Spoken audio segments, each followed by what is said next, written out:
The following story has been brought to you by StoriesToInspire.org. Rabbi Ezriel Tauber, who died in 2019, tremendous philanthropist, tremendous spreader of Torah. I mean, it's absolutely awe-inspiring.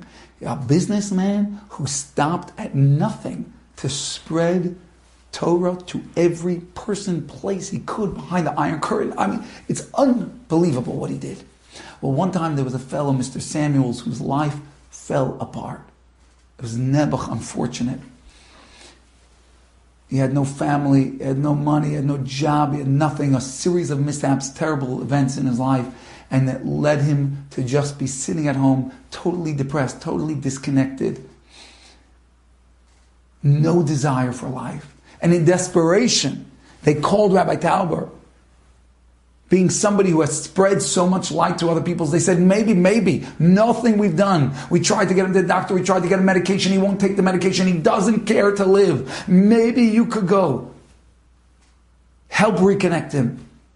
So Rabbi Tauber went. He didn't even know what to do. What should I do? How do you give a guy desire to live again? So he took a sefer with him, a book, Ubecharta B'chaim, Choose Life. It's a book on the value of life. So he walked into Mr. Samuel's home. And in one instant, he realized this was not going to be simple. Sitting there was somebody who looked absolutely lifeless, not moving, not acknowledging that he walked into the room, just staring, dead, gray eyes staring straight ahead. And Rabbi Tauber came, then he starts trying one conversation or another. Nothing. It's as if he doesn't exist. Rabbi Tauber didn't know what to do. How do we breathe life back into this person? Suddenly a very interesting idea, a novel idea pops into his head. And in desperation, because he realized he's the last lifeline here. After him, there's nobody else coming into this house. He sits down and he starts staring into Mr. Samuel's gray, lifeless eyes. And he starts to meditate to himself on how great Mr. Samuels is, the value of the person in front of him. He starts to think how in front of him is a Jew and the holiness of a Jew. And now how our rabbis tell us if you save one Jew, it's as if you saved the whole world. That this Mr. Samuels is so great that Hashem would create the whole world for him. And how holy and how special he is. And how much he deserves love, compassion, respect and appreciation. Rabbi Tauber said for 10 minutes, he's staring at Mr. Samuels and filling his mind like this. He said until his heart was truly overflowing with such love for Mr. Samuels. 10 minutes!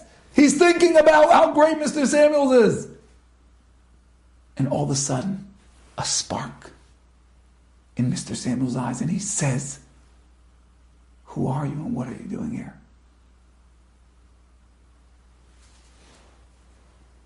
Rabbi Tauber says, "My name is Rabbi Tauber. I'm just here to say, I love you. I brought with me a book. I heard you're a smart man. I'll leave it here in case you're interested in learning it." With that, he put the book down and left. I'm just here to say I love you. 10 minutes he's thinking until he's able to say with absolute honesty, I just want to say I love you. He said the next day he received a phone call.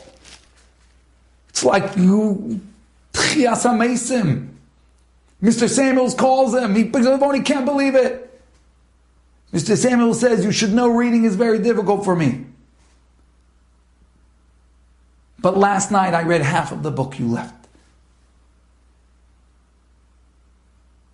And I just want to tell you, Rabbi, I want to live."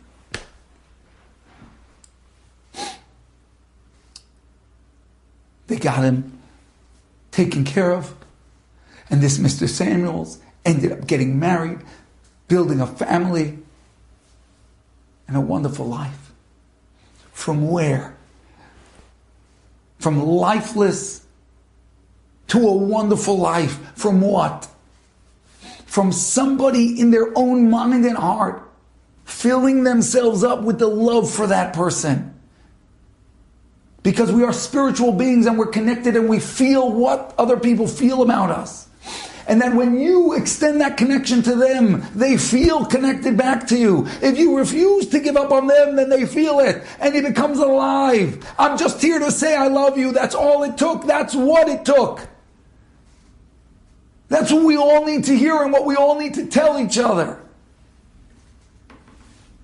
That we see deeper, and we see who you are, and we appreciate you. Enjoyed this story? Come again. Bring a friend.